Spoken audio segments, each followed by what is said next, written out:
ಬೆಂಗಳೂರಿನಲ್ಲಿ ಕುಡಿಯೋ ನೀರಿಗೆ ಎಷ್ಟು ಹಾಹಾಕಾರ ಉಂಟಾಗಿದೆ ಅನ್ನೋದನ್ನ ನಿಮ್ಮ ವಿಸ್ತಾರ ನ್ಯೂಸ್ ಗ್ರೌಂಡ್ ರಿಯಾಲಿಟಿ ಚೆಕ್ ನಡೆಸೋದ್ರ ಮೂಲಕ ರಾಜ್ಯ ಸರ್ಕಾರದ ಮುಂದಿಟ್ಟಿತ್ತು. ಸಿಲಿಕಾನ್ ಸಿಟಿಯ ಮಾಗಡಿ ರಸ್ತೆಯಲ್ಲಿ ಪ್ರತಿಭಟನೆ ಆಗ್ತಾ ಇದೆ. ಕುಡಿಯೋ ನೀರಿಗೆ ಒಂದು ತಿಂಗಳಿಂದ ನೀರು ಬರ್ತಿಲ್ಲ ಅಂತ ಆಕ್ರೋಶ ವ್ಯಕ್ತಪಡಿಸ್ತಾ ಇದ್ದಾರೆ ಮಾಗಡಿಯ ಸ್ಥಳೀಯರು. ಸ್ನಾನಕ್ಕೂ ನೀರಿಲ್ಲ, ಶಾಲೆಗೆ ಹೋಗ್ತಾ ಇಲ್ಲ ಮಕ್ಕಳು. ಅಧಿಕಾರಿಗಳು ಜನಪ್ರತಿನಿಧಿಗಳ ವಿರುದ್ಧ ಅವರು ಪ್ರೊಟೆಸ್ಟ್ ಮಾಡ್ತಾ ಇದ್ದಾರೆ. ಬಿಂದಿಗೆ ಬಕೆಟ್ ಹಿಡಿದುಕೊಂಡು ಬೀದಿಗಿಳಿದಿದ್ದಾರೆ ಸಾರ್ವಜನಿಕರು. ಪ್ರತಿಭಟನೆ ಮಾಡೋದಕ್ಕೆ ಅಂತ ಒಂದು ತಿಂಗಳಾಗಿದೆ, ನೀರೇ ಇಲ್ಲ. ಮತ್ತೊಂದು ಕಡೆ ಕುಡಿಯೋ ನೀರನ್ನ ನಾವು ಹೆಂಗೋ ಹಂಚ್ಕೊಳ್ತಿದ್ದೀವಿ, ಆದ್ರೆ ಸ್ನಾನ ಮಾಡೋದಕ್ಕಾಗದೆ ಮಕ್ಕಳನ್ನ ಸ್ಕೂಲಿಗೆ ಕಳ್ಸಕ್ಕಾಗ್ತಿಲ್ಲ. ನಾವು ಹೇಗ್ ಬದುಕೋದು ಈ ಬೆಂಗಳೂರಿನಲ್ಲಿ ಅಂತ ಅವರು ಆಕ್ರೋಶ ವ್ಯಕ್ತಪಡಿಸ್ತಾ ಇದ್ದಾರೆ. ಮಾಗಡಿ ರಸ್ತೆಯಲ್ಲಿ ಪ್ರೊಟೆಸ್ಟ್ ಮಾಡ್ತಿದ್ದಾರೆ.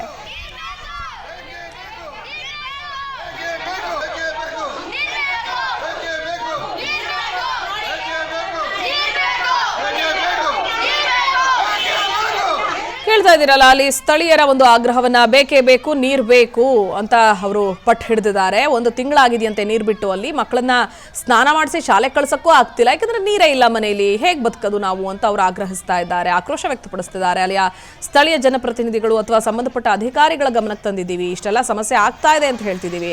ಆದ್ರೂ ಕೂಡ ಇಲ್ಲಿ ಯಾರೊಬ್ರು ತಲೆ ಹಾಕ್ಲಿಲ್ಲ, ನಮಗೆ ಪರಿಹಾರ ಅಂತ ಒದಗಿಸ್ಕೊಡ್ತಾನೆ ಇಲ್ಲ. ಅಷ್ಟು ತಾತ್ಸಾರ ಮಾಡ್ತಿದ್ದಾರೆ. ಹೇಗ್ ಬದುಕೋದು ನಾವು ಅಂತ ಫೈನಲಿ ಮನೇಲಿದ್ದಂತಹ ಜನ ಬೀದಿಗೆ ಬಂದಿಳಿದಿದ್ದಾರೆ.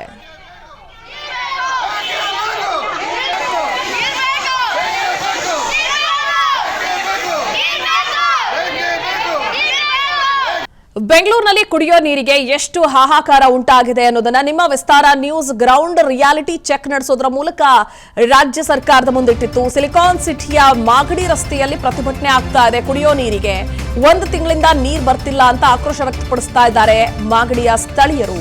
ಸ್ನಾನಕ್ಕೂ ನೀರಿಲ್ಲ, ಶಾಲೆಗೆ ಹೋಗ್ತಾ ಇಲ್ಲ ಮಕ್ಕಳು. ಅಧಿಕಾರಿಗಳು ಜನಪ್ರತಿನಿಧಿಗಳ ವಿರುದ್ಧ ಅವರು ಪ್ರೊಟೆಸ್ಟ್ ಮಾಡ್ತಾ ಇದ್ದಾರೆ. ಬಿಂದಿಗೆ ಬಕೆಟ್ ಹಿಡಿದುಕೊಂಡು ಬೀದಿಗಿಳಿದಿದ್ದಾರೆ ಸಾರ್ವಜನಿಕರು. ಪ್ರತಿಭಟನೆ ಮಾಡೋದಕ್ಕೆ ಅಂತ ಒಂದು ತಿಂಗಳಾಗಿದೆ, ನೀರೇ ಇಲ್ಲ.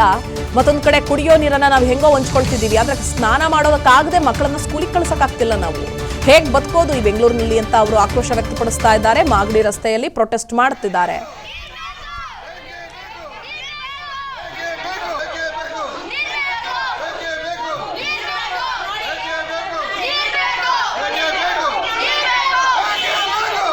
ಕೇಳ್ತಾ ಇದ್ದೀರಲ್ಲ, ಅಲ್ಲಿ ಸ್ಥಳೀಯರ ಒಂದು ಆಗ್ರಹವನ್ನ ಬೇಕೇ ಬೇಕು, ನೀರು ಬೇಕು ಅಂತ ಅವರು ಪಟ್ಟು ಹಿಡಿದಿದ್ದಾರೆ. ಒಂದು ತಿಂಗಳಾಗಿದೆಯಂತೆ ನೀರು ಬಿಟ್ಟು. ಅಲ್ಲಿ ಮಕ್ಕಳನ್ನ ಸ್ನಾನ ಮಾಡಿಸಿ ಶಾಲೆ ಕಳ್ಸಕ್ಕೂ ಆಗ್ತಿಲ್ಲ, ಯಾಕಂದ್ರೆ ನೀರೇ ಇಲ್ಲ ಮನೆಯಲ್ಲಿ. ಹೇಗ್ ಬದುಕೋದು ನಾವು ಅಂತ ಅವರು ಆಗ್ರಹಿಸ್ತಾ ಇದ್ದಾರೆ, ಆಕ್ರೋಶ ವ್ಯಕ್ತಪಡಿಸ್ತಿದ್ದಾರೆ. ಅಲ್ಲಿಯ ಸ್ಥಳೀಯ ಜನಪ್ರತಿನಿಧಿಗಳು ಅಥವಾ ಸಂಬಂಧಪಟ್ಟ ಅಧಿಕಾರಿಗಳ ಗಮನಕ್ಕೆ ತಂದಿದ್ದೀವಿ, ಇಷ್ಟೆಲ್ಲ ಸಮಸ್ಯೆ ಆಗ್ತಾ ಇದೆ ಅಂತ ಹೇಳ್ತಿದ್ದೀವಿ.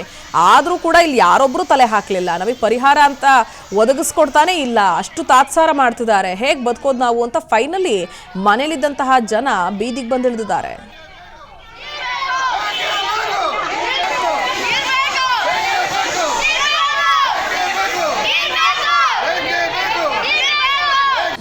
ಅನುಕ್ಷಣದ ಸುದ್ದಿಗಳಿಗಾಗಿ ವಿಸ್ತಾರ ನ್ಯೂಸ್ ಯೂಟ್ಯೂಬ್ ಚಾನೆಲ್ ಸಬ್ಸ್ಕ್ರೈಬ್ ಮಾಡಿ. ಹೊಸ ಸುದ್ದಿಗಳ ನೋಟಿಫಿಕೇಶನ್ಗಾಗಿ ಬೆಲ್ ಐಕಾನ್ ಕ್ಲಿಕ್ ಮಾಡಿ.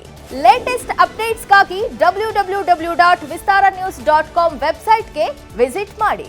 ಅಂಗೈಯಲ್ಲೇ ಜಗತ್ತಿನ ಸುದ್ದಿ ತಿಳಿಯಲು ವಿಸ್ತಾರ ನ್ಯೂಸ್ ಕನ್ನಡ ಆಪ್ ಡೌನ್ಲೋಡ್ ಮಾಡಿ.